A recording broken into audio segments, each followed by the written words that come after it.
What is up, everybody? Welcome to episode 22 of Sports Card Talk. We got Shaya in the house, Steeler cards. I almost said Shaya cards there. Maybe that should be your new Instagram bio, Shaya cards. We got Coleman cards in the house. How are we doing on this fine Sunday morning, gentlemen? Doing great. Happy to be here and talk about cards and everything related to it. Chilling, SashaT. How's your morning going? Fantastic. It's always good when I can see, Coleman cards and Shaya all in one screen. Shaya, I've been hearing some rumblings on the streets that you made a play.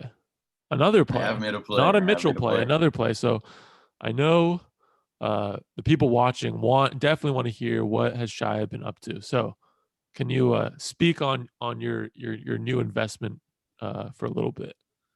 100%. I have recently purchased a Kawhi NTRPA BGS 910. I think it's a great deal. I thought the price was right. I'm not exactly sure when I'm going to get out of it. I think I could move it now if I wanted to. But at the end of the day, I think his stuff is so cheap. Yes, there are 200 NTRPAs of the true ones for Kawhi as opposed to the 99 or 199 as opposed to the 99. But with some of these prices of, I know we're going to get into probably the Goldin auctions, and we're seeing all these crazy prices for jaw one of ones and this and that, and comparing it to guys like, I know people don't love centers, but Embiid, who's having a phenomenal season, and his NTRPA, I think, is around 15K. And then Kawhi's is around 20K for a nice pass BGS 9. I think that's crazy. And I think we will end up seeing a shift towards those guys. I don't know about the big men because we obviously have this sentiment towards big men. But I think once playoff time comes, people will be buying less jaw one of ones and more of the playoff guys who could actually end up winning a chip. So are you looking to flip it come playoff time, or are you just kind of like going to ride it out? As of right now, I think my plan is to flip it during playoff time. But that just depends on what happens. I think the Clippers are obviously looking great. I know I saw a statistic they're kind of bad at closing games recently. I saw a statistic they're like near the bottom of the league in a lot of those categories within the last couple minutes, I believe. But I think they'll improve upon that. And I think the main big thing, I was talking with someone the other day about this year as opposed to last year, is we don't know who's going to win. Last year, there was kind of this idea that Lakers are going to win it. This year, there's so many different teams that have a great shot at winning it. And now with Anthony Davis, there's that uncertainty. A lot of people obviously think Brooklyn is the favorite. And they very well may be, but there's still several strong contenders. So I think this playoff could be very interesting. Yeah, I just want to jump out. I think it's a great play. I think what you're doing with that is a great play. I'd say the number one reason why I think it's a good play is because you have put so much work into your research and figuring that out. And when you told me about it, I remember I even questioned it and stuff, but I was able to question it, and you were able to tell me in a very convincing way why you think it's a good play, which then ended up making me see your points and see all the research that you've done and think that it's a good play. So I think that's great, especially when you're comparing it, like you said, to the other big cards out there of like these young guys. Like a Jaw National Treasures is 25, 30K. Zion's like what, 80, something like that. So when you put in, Devin Booker, even like for a 2-color patch is, 20 or something. So when you put everything in perspective and stuff, yeah, there's 199 of them. So it's not the true 99, whatever you want to say. But it's still National Treasures. It's still a beautiful card of a dude who's won 2 rings, 2 finals MVPs. And, people aren't fully on the Clippers train just yet. So great play, Shai. Appreciate it. Big news happened recently. We'll get into the Goldin auctions later. I'm not going to talk about that just yet. But there was a Luka sale, which Coleman, I kind of want you to take the lead on that. There's a big Luka sale between 2 guys very well known in the hobby, I believe. Could you kind of break that down for us and give kind of your perspective on it? Sure. So the card you're talking about is the 2018 Luka Doncic National Treasures autograph logo man patch, 1 of 1. Um, it's viewed as the absolute peak of any player's market as far as asset that you can acquire. It is the #1 chase card, which is a National Treasures logo man auto patch. We saw the Anthony Davis do 1 million, I believe, 800,000, something like that. And this Luka Doncic just privately sold for what everything suggests is 4.6 million. Most expensive basketball card ever sold.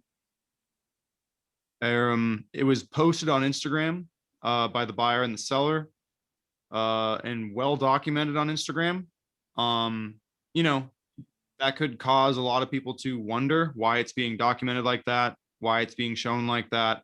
So there is some questions, but I don't know personally. Well, I don't know personally the seller. I do formally know the buyer. They're two people that I don't really think have a lot of reason for manipulation or anything like that.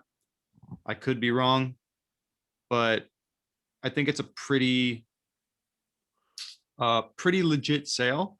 But that being said, like on the invoice or the balance sheet or whatever it was, where it showed the 4.6, there was also some other cards that were whited out, and there was values put there. So it looked like it may have been, I need to look at it again. It looked like it may have been like a trade of some sorts, like some cards were given, which took away some of the actual cash price that needed to be put up because the check was for 4 million that was handed over.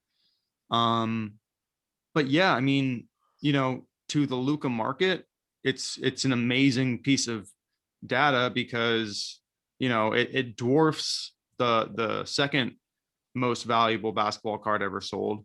And I don't exactly know what the multiplier would be on it, but I think the second most expensive is probably 1.8 or 1.9. It's probably the LeBron exquisite RPA gold out of 23, or it's the Giannis National Treasures logo man at 1.8 or 1.9. So I mean, you're talking about 2.5x if it truly was 4.6 million, which I'm not calling that into question. I'm just going to kind of take it for face value. But it's pretty amazing. It's a pretty amazing confidence being shown in Luka by that buyer. And I just think with high-end Luka stuff in general, we've been seeing on Goldin auctions like historic sales through, Prism Red Shimmer doing 200,000, it was 198,000. PSA 10, obviously. A neon green at a 5 fast break just did 280. Blue ice last night just did all in, buyer's premium included, 100. So I mean, with the Luka market just in general, we're not seeing that slow down. And now I think we're seeing it trickle down because at the show yesterday, like, a couple of my Luka pieces moved pretty quick. There's definitely some demand for Luka and stuff, and so we're seeing that trickle down. But I think just overall, we're gonna keep seeing things like this in the Luka market that really just show votes of confidence for Luka being the guy going forward. That's my opinion.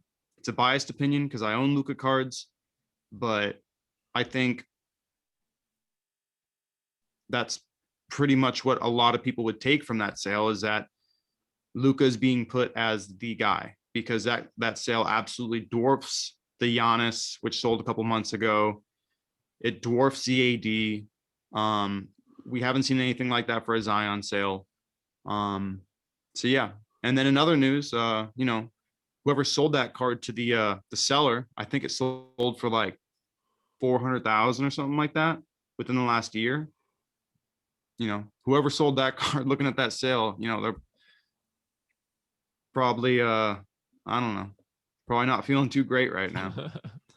So, um, but hey, I'm sure they did something smart with it. it was interesting that when the news broke out about that Luka sale for 4.6, it seemed like every like news source like got hooked on it and posted it and whatever. But I feel like in our world there were still so many questions of if the sale was I don't know, like real or not, and there's still a lot of question marks while it publicly kind of got announced, um, which I thought that was just so interesting. Um, and yeah, I mean, you talked you talked about the Golden auctions. I think the biggest highlight, or one of the biggest highlights, was that the Kobe Black Label, which I believe did 1.7 million, maybe just a little bit over 1.7 million. What do you get? I What do think you it guys? did 1 point. Well, hold on real quick because we had a bet. This is kind of interesting. We had a We did bet have a for bet. $5 I forgot what the that numbers I think were. I bet that it would. I think it was 1 point. The over under was 1.5, but we didn't say with buyer's premium attached, and I think it went right at 1.5 before buyer's premium. Gotcha. Maybe even a shade under 1.5. Let me see if So I I see can. this sale. Well, I see a post. I don't know if this is including buyer's premium or not. 1.8. 1.795 9.5. and $800. Ooh, yeah. So it was probably 1.48 before buyer's premium. So we didn't attach that to the bet. So therefore, I think it's a wash, even though I think in a court of law, I could probably get that $5 from you. I don't know. I think I can make the argument that the buyer's premium was included in the bet, but I guess we'll just never know. We'll never know. But It's one of the mysteries of the universe. what do you guys think? Like personally, for me, if I had you know that type of money, like, and I was like looking to buy a card, I feel like that would be like the card that I would buy.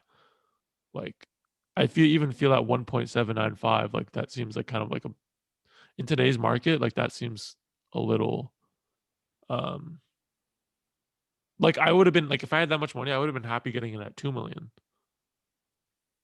But that's just I mean, me. there's two of them though. That's the thing that's interesting. I feel like now if I the mean, next like, one I feel like if the next one came out on Golden, it would do more.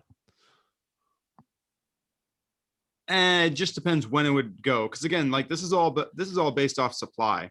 So like we're seeing some stuff retract because the supply is going up. So I always think like if you buy something for a record price and then you immediately try to sell it, you cannot get that record price right away. Oh no, but you gotta a Six lot of months people down the line. what a lot of people don't understand. There's a lot of like marketing that goes into play with especially these big cards.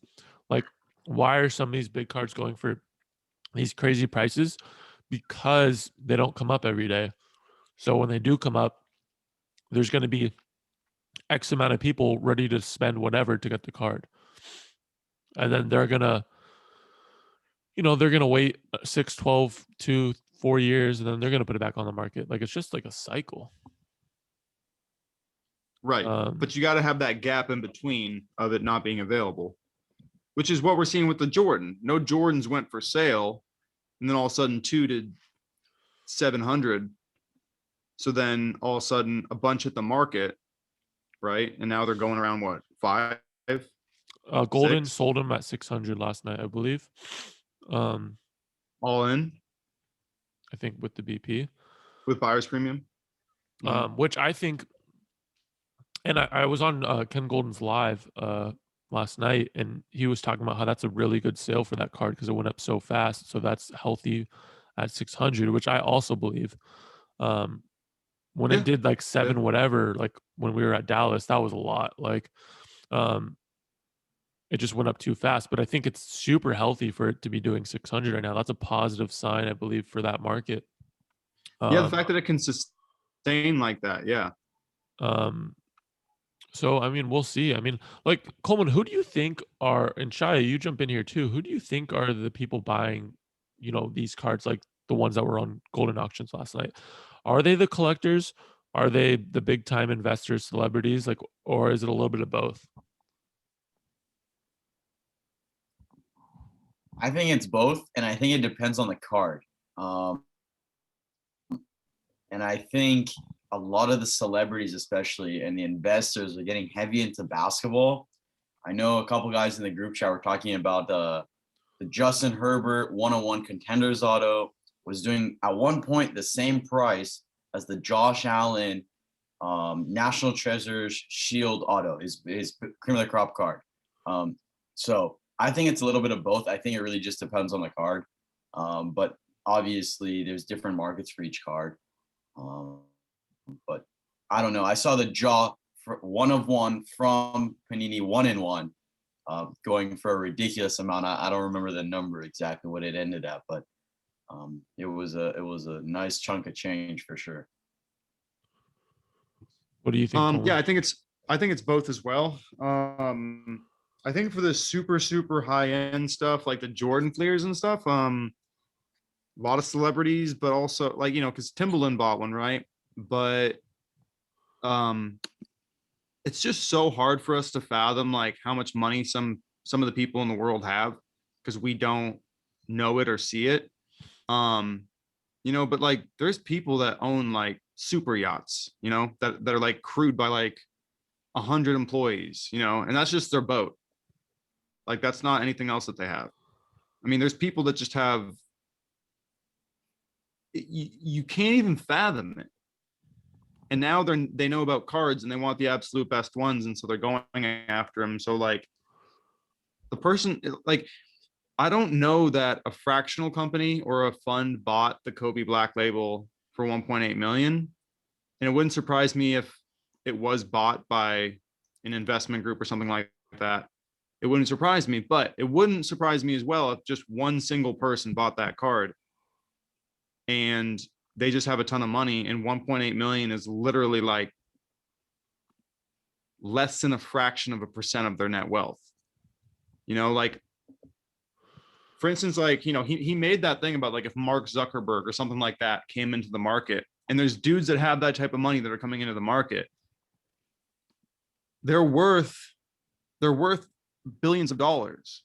So like so let's just say one of these people that comes in, that's a billionaire, and there's people that are billionaires that are comes in and they say, hey, I want to put 1% of my net wealth into cards.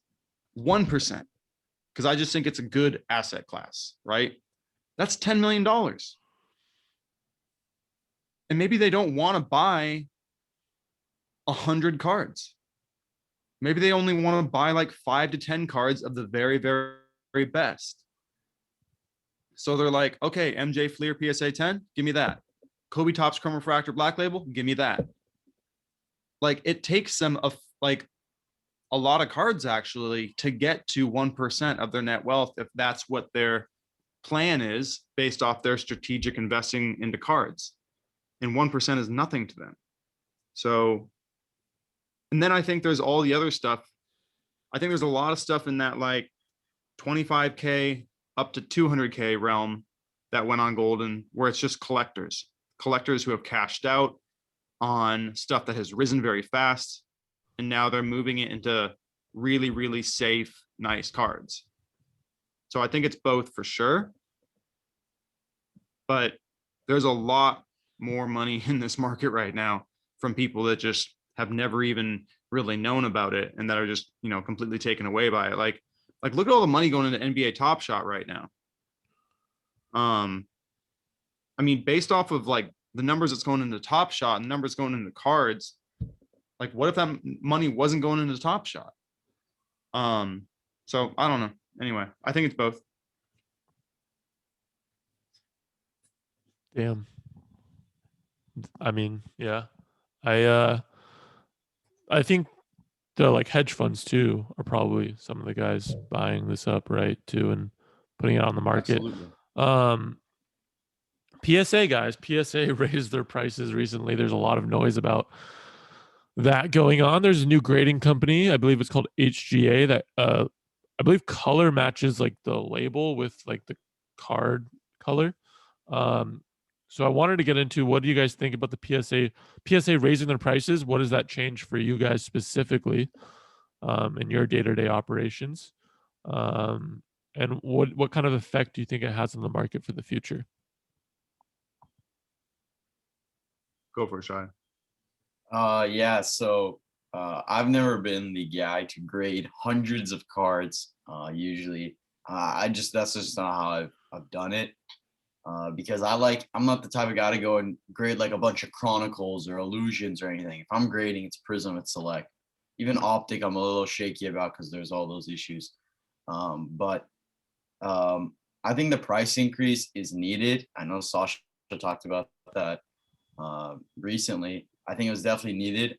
I talked with my boy Jimmy at Sniper Menace on Instagram, and he said that essentially the 45-day, or what is it called now?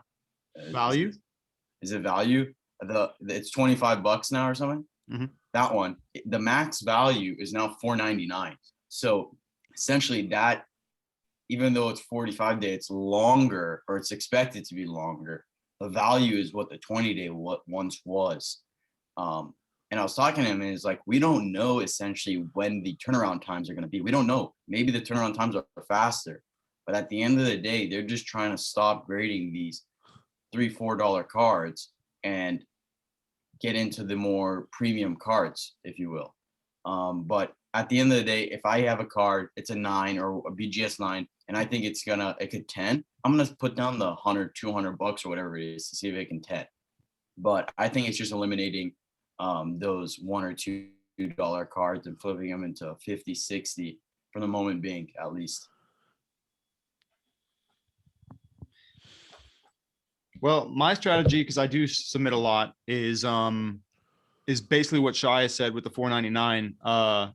The $4.99 creates an opportunity, and what I'm referring to is with the value service, a 45-day service, which usually costs what, $16 a card for ultra modern, $13 a card for modern, or something like that.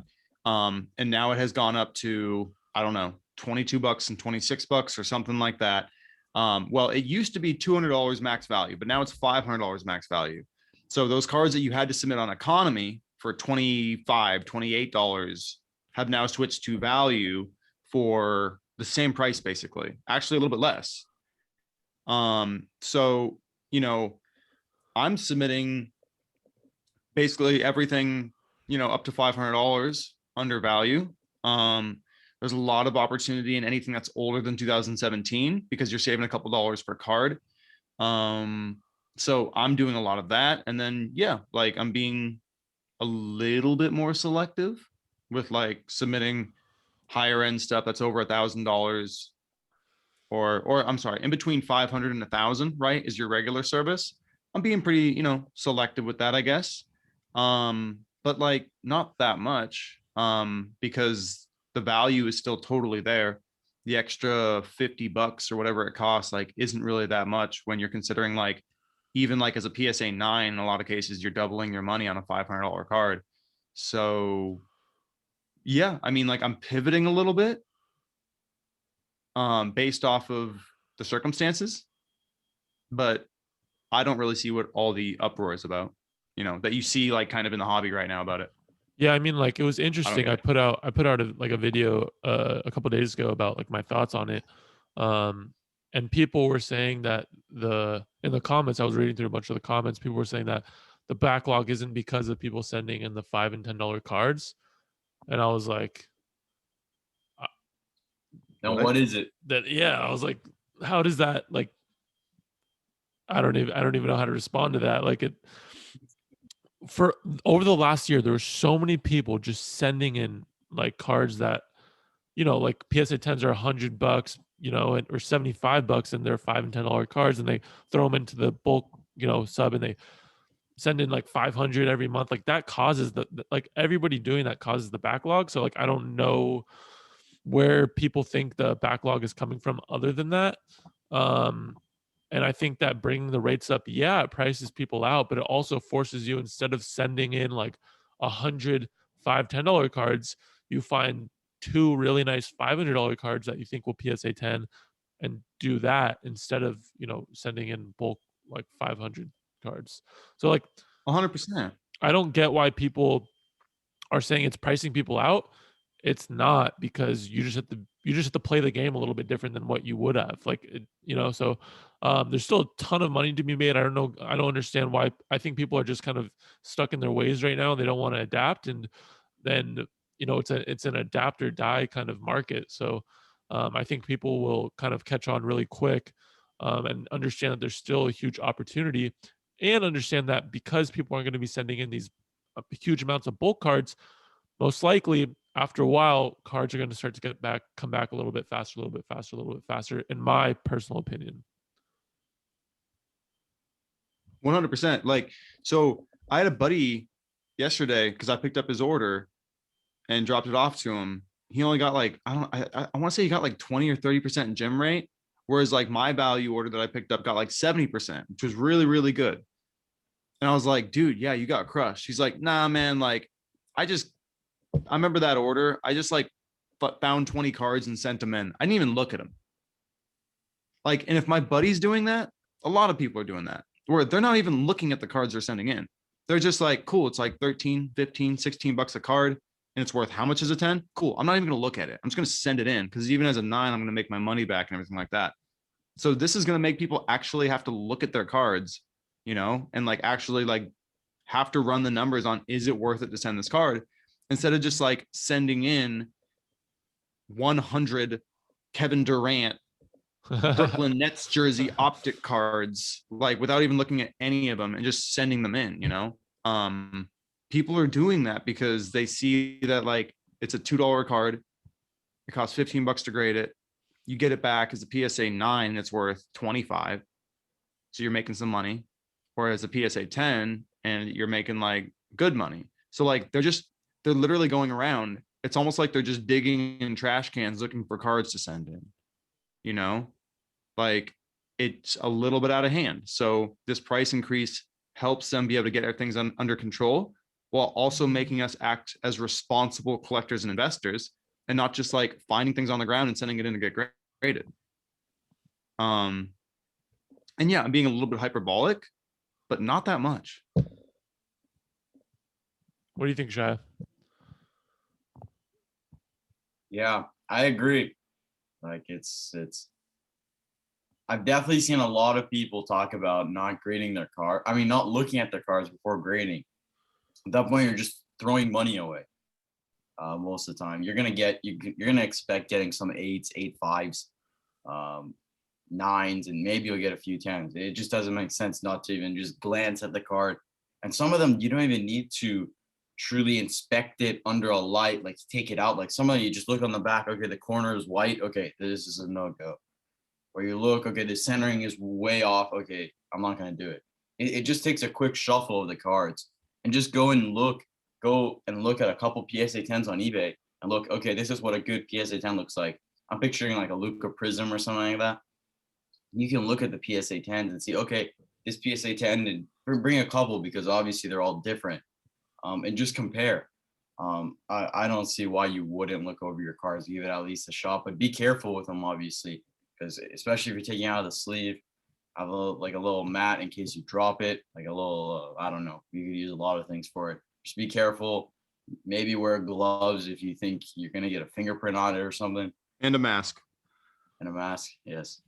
But Shaya, yeah, I would just say look over your cards. I'm gonna break through here. When you come into any of these shows, dude, people been asking. People are like, "Yo, where's your boy Shaya?" I say, bro, he's chilling in the hills right now, man. He doesn't know what's going on down here. So what's the word on this? He's got his own exclusive. He's got exclusive trade nights that are happening that we're not invited to, Sash. For sure. Yeah. That's high, ultra high end. No, but at the end of the day, I've waited through this whole COVID thing since last March. I'm gonna have to wait a month or two. It's just not worth it for me to start going now. I might as well just wait until it's all said and done, safe 100%. It's not worth it.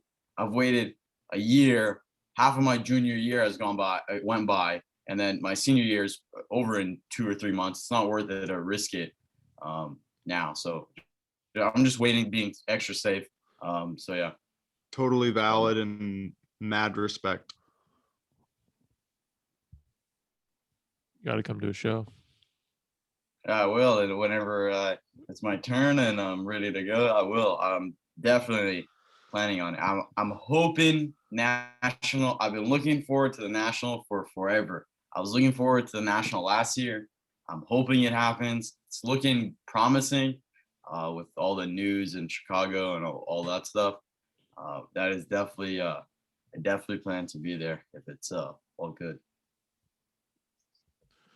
Dallas is coming up. Coleman, what are your plans? Are you ready for it? It's literally like, I feel like we were just there like a week ago. Yeah, I'm ready for it. Had a little wrench thrown in my spokes last night. My good friend and business partner in a way, who usually goes with me, had to cancel last night. But it'll be nice because we usually share a hotel room and stuff, so I'll have the room to myself, even though I actually have a buddy that was going to crash on the floor one night, so now he's going to get a bed.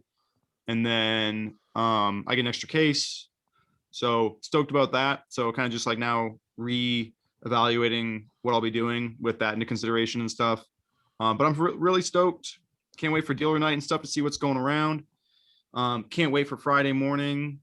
I know a lot of other people that haven't showed up to shows or showing up. I got my buddy Retro Basketball Breaks, who I set up with February 2020, right before all this happened. We set up in Houston together, and now he's going to make it out to the Dallas show for the first time. Really stoked about that. Shout out Zach at Retro Basketball Breaks on IG.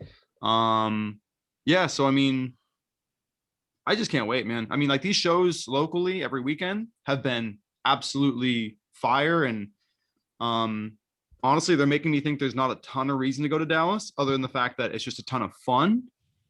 There's a lot of deals to be had still. But like, for the first time going to Dallas, because this is my 4th Dallas show, and I'm sorry, June, August, November, January, my 5th Dallas show in the last year. For the first time, I am 100% going just to have fun. Like, I'm all prepared though to make deals, and I plan on making deals, but like, to go with just a context of I have shows every weekend, so I don't need to go to a show and I can just have fun at it and kind of like relax, feels great. So yeah, man, that's where I'm at with it. Well, And Coleman is relaxing. Sauce will be going to bed at 3 a.m., waking up at 5:30, and proceeding on with his day. Oh yeah, I should have mentioned too. I'm an old man, and it's really a young man's game what Sasha's doing with like the 3 a.m.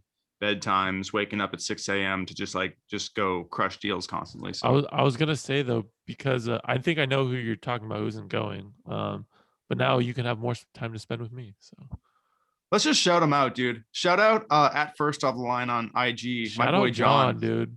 Shout out John. Shout out dude. Burbank. Shout out Ryan. Shout out Rob. Shout out the crew.